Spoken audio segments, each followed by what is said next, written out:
So then, what do you see as the major causes of the semiconductor shortage that we're going through right now? What can be done? What can be done about it? I have to tell you, my mind was blown to hear the statistic from the secretary saying that 0% of the high end semiconductor chips are manufactured in the United States. It's a major vulnerability. It's an economic vulnerability, which is what we're really feeling right now.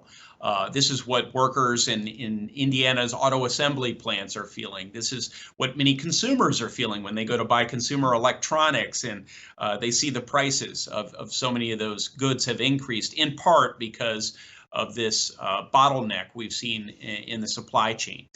This was catalyzed by the COVID-19 pandemic, which has been, of course, a national stress test for us culturally, from a public health standpoint, and economically.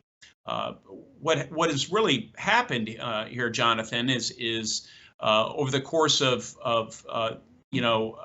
this pandemic, it became very difficult for our auto manufacturers to determine what the demand was going to be several months down the road. They anticipated very light demand. In fact, the American consumer and those outside our borders actually exceeded their expectations. So they weren't prepared for the amount of chips they needed. They didn't order them. There tends to be at least a 4 or 5 month lag between making these orders and having these microchips produced and delivered. And so that led to part of the shortage. But this really preceded the pandemic coming.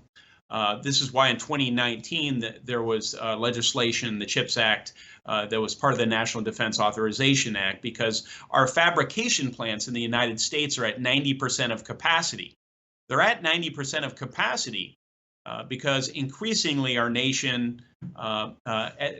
consumers are purchasing more things with an on-off switch. We're purchasing more of these.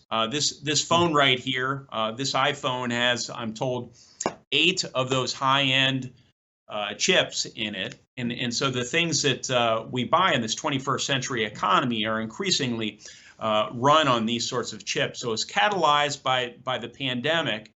And then there's a national security dimension to this, because by some accounts, 92% of these higher end chips are produced by TSMC in Taiwan, another 8% by Samsung in South Korea. There's a vulnerability from the Chinese Communist Party, which has indicated it covets the island of Taiwan and could indeed occupy it militarily if they're not strategically deterred from doing so.